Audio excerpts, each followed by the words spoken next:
kita mencari kata fata dalam bentuk mufrad di dalam Al-Quran, iya, nanti kisah Nabi Ibrahim alaihissalam. Ya, secara masa, ya maka yang lebih dulu masanya adalah Nabi Ibrahim alaihissalam. Dan Allah subhanahu wa ta'ala menyebutkan kata fata yang berkaitan dengan Nabi Ibrahim alaihissalam pada pembahasan tentang Nabi Ibrahim yang menghancurkan berhala-berhala. Nah, kalau kita mengkaji tentang kisah Nabi Ibrahim alaihissalam, yang beliau ini oleh Allah subhanahu wa ta'ala diberikan gelar ab, millata abikum Ibrahim, mila ayah kalian Ibrahim. Juga di dalam hadits Nabi Muhammad sallallahu alaihi wasallam, ya juga wa ala millati abina Ibrahim, dan juga di atas milah ayah kita Ibrahim. Di dalam Al-Qur'an Nabi Ibrahim digelari dengan ab. Di dalam hadis Nabi Muhammad sallallahu alaihi wasallam, Nabi Ibrahim juga digelari dengan gelar ab. Nah, sehingga dengan petunjuk inilah ketika kita gunakan untuk mengkaji kisah Nabi Ibrahim alaihissalam, seakan semua yang dilakukan oleh Nabi Ibrahim alaihissalam adalah upaya seorang ayah untuk menyiapkan lingkungan yang ideal. Ya, lingkungan yang kondusif untuk tumbuh kembang keturunan beliau di kemudian hari. Jadi seakan Nabi Ibrahim alaihissalam ini seorang yang sangat fokus pada penyiapan lingkungan. Dan laki-laki yang demikian merupakan tugas dari seorang ayah ya untuk tumbuh kembang putra-putrinya di kemudian hari. Nabi Ibrahim alaihissalam ya pertama beliau mencoba untuk menyiapkan rumah keimanan ya sehingga berusaha di rumah beliau ya tidak boleh sampai ada kemudian pihak-pihak yang tidak beriman. Dan yang demikian adalah upaya beliau ketika mendakwai Azar. Ya, terlepas Azar ini apakah ayah kandung ya ataukah seorang paman yang menjadi pengasuh Nabi Ibrahim alaihissalam, sebagaimana Abu Thalib yang mengasuh Nabi Muhammad sallallahu alaihi wasallam yang juga disebut sebagai seorang ab.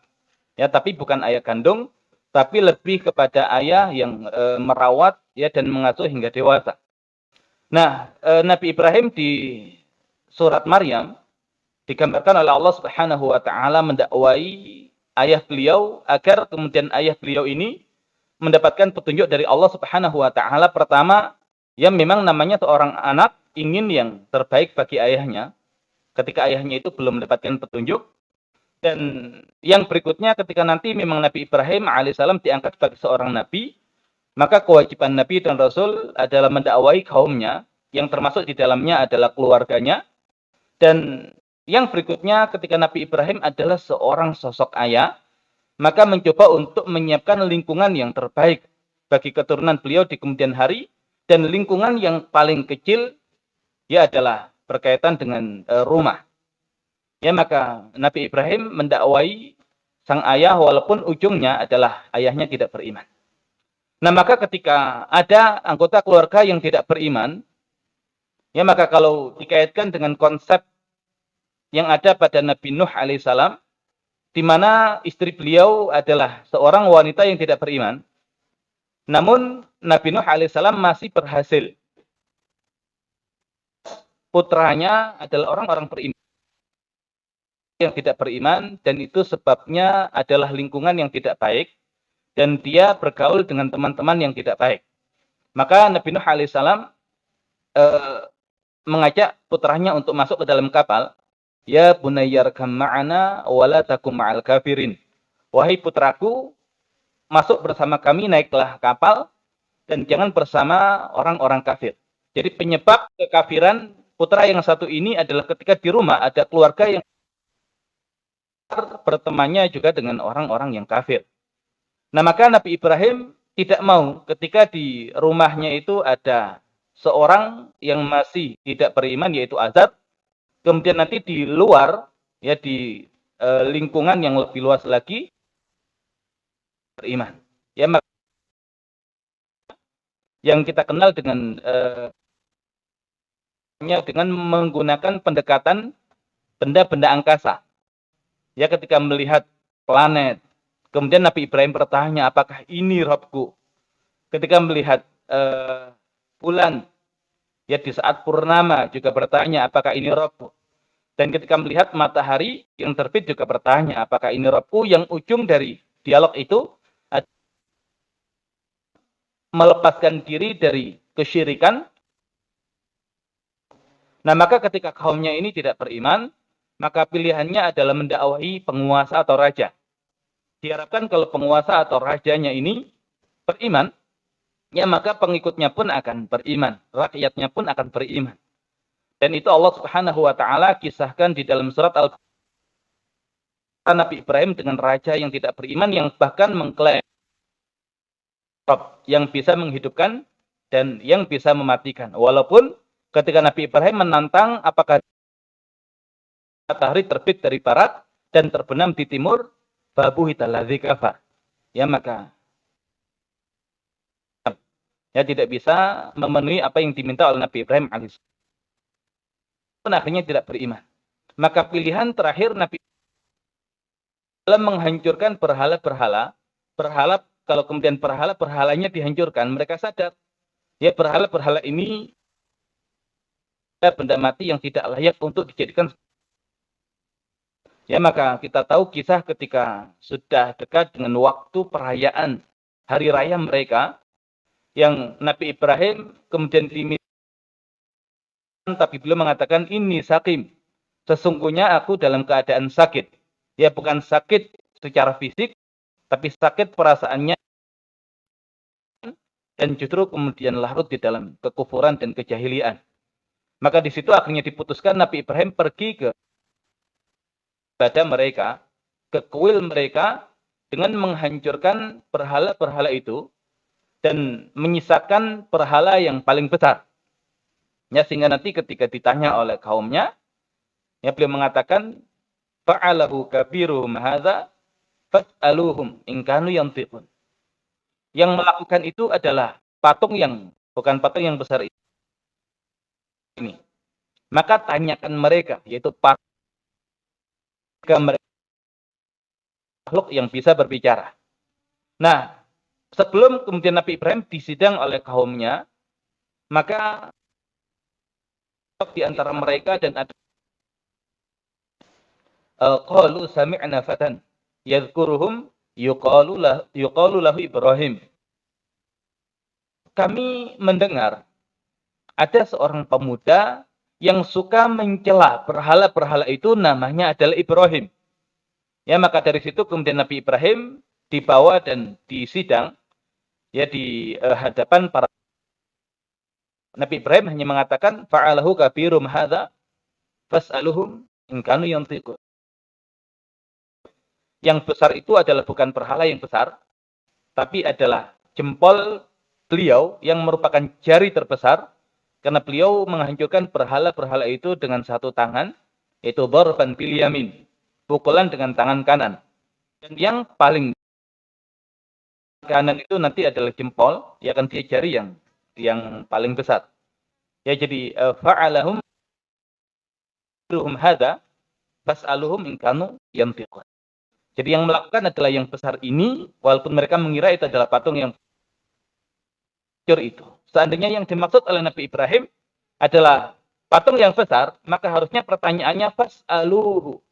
Tanyakan dia. Bukan fas'aluhum. Tanyakan mereka. Patung yang hancur. Ya, makanya yang demikian menunjukkan yang dimaksud yang besar itu bukan patung yang besar, ya, tapi adalah jempol, jari yang terbesar. Nah, baru kemudian akhir dari perdebatan itu diputuskan hariqu wansuru alihatakum.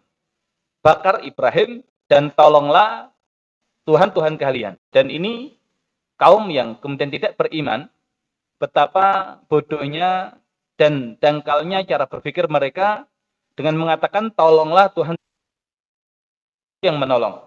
Ya, bukan Tuhan yang ditolong. Makanya dari lingkungan yang tidak beriman berefek pada cara berpikir yang tidak baik, dan itu menjadikan generasi itu tidak cerdas. Makanya beriman adalah tanda kecerdasan dan kekufuran adalah tanda kebodohan.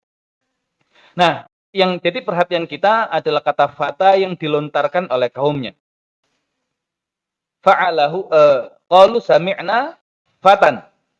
Mereka mengatakan kami mendengar ada seorang pemuda yang sering mencela berhala-berhala itu namanya adalah Ibrahim.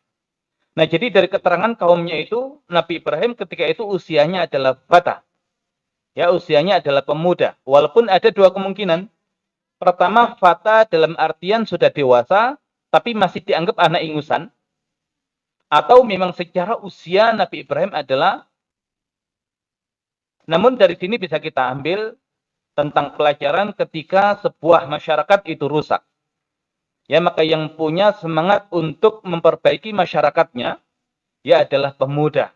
Ya, selama pemuda ini dididik dengan proses pendidikan yang benar.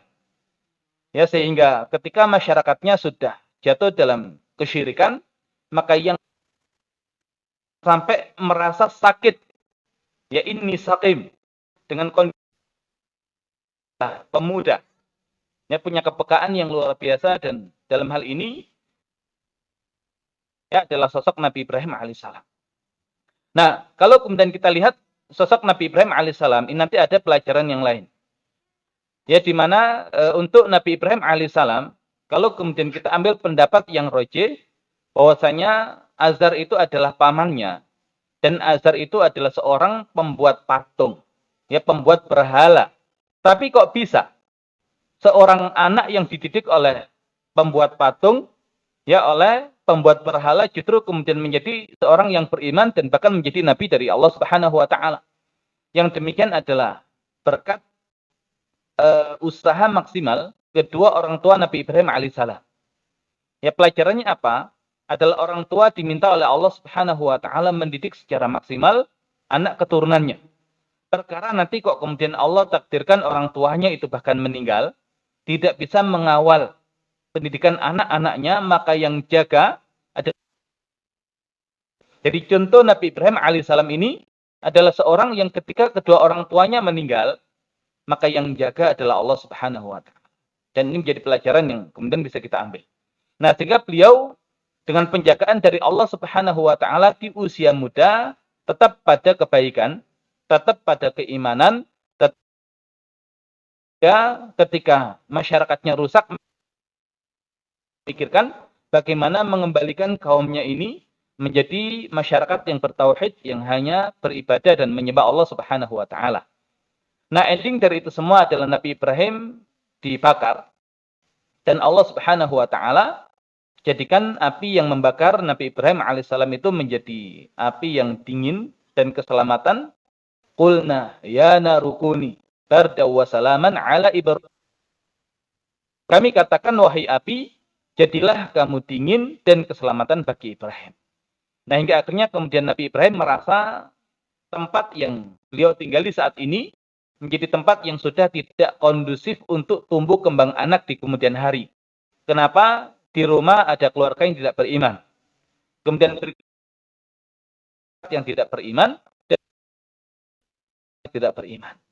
Ya, sehingga akhirnya keluar dan berhijrah ya dari wilayah Irak untuk menuju negeri yang diberkahi. Yang ketika itu ditemani ya oleh Lut. Ada yang mengatakan Lut ini adalah ya anak paman beliau, artinya adalah ya sepupu, ya tapi punya hubungan. Ternyata Nabi Ibrahim alaihissalam ketika hijrah ke negeri yang diberkahi, Syam atau Palestina ini, tidak hanya dengan Lut, ya tapi juga ditemani oleh istri beliau, yaitu Sarah. Nah, berarti di masa akhir tinggalnya Nabi Ibrahim alaihissalam di negeri Irak, yang oleh kaumnya bahkan dikatakan fata, pemuda, dan terpaksa harus meninggalkan negeri Irak. Tapi ternyata ketika meninggalkan negeri Irak, ya beliau statusnya adalah sebagai seorang suami, ya sudah punya istri. Tidak mungkin kemudian terjadi kasus itu sebelum keluar minta izin nikah dulu, ya tidak mungkin. Nikahnya kapan? Berarti nikahnya sebelum itu. Nah, maka ini lagi-lagi menjadi dalil kalau kemarin kita katakan konsep pendidikan yang ideal itu adalah ketika seseorang itu sampai di usia balik, ya maka dia siap untuk menikah. Ya, kita contohkan ada Usama bin Zaid, ada Bunda Aisyah radhiyallahu anha, dan di dalam Al-Qur'an ya yang Allah Subhanahu wa taala contohkan adalah kisah Nabi Ibrahim alaihissalam. Ya, jadi pemuda sudah menikah yang paling peka terhadap urusan masyarakatnya, sehingga ketika masyarakatnya itu berada di dalam kesesatan, di dalam kekufuran, di dalam kemusyrikan, maka dia yang tergerak ya untuk mengembalikan masyarakatnya ini kepada ketauhidan, walaupun lagi-lagi petunjuk itu di tangan Allah Subhanahu wa taala. Ya, tidak ada yang bisa kemudian memberikan petunjuk, yang ada adalah usaha yang maksimal di dalam menjalankan ketaatan kepada Allah Subhanahu wa taala. Ya, sebagaimana yang Allah Subhanahu wa taala sabdakan kepada Nabi Muhammad sallallahu alaihi wasallam, "Innaka la tahdi man ahbabta, walakinallaha yahdi man yasha." Sesungguhnya kamu Muhammad tidak sanggup memberikan petunjuk, tapi Allah Subhanahu wa taala memberikan petunjuk kepada siapa yang Allah Subhanahu wa taala kehendaki. Jadi potret pemuda yang pertama adalah Nabi Ibrahim alaihissalam. Seorang pemuda yang soleh, seorang pemuda yang berusaha memperbaiki masyarakatnya, seorang pemuda yang ternyata sudah. Nah, maka ini sosok pemuda.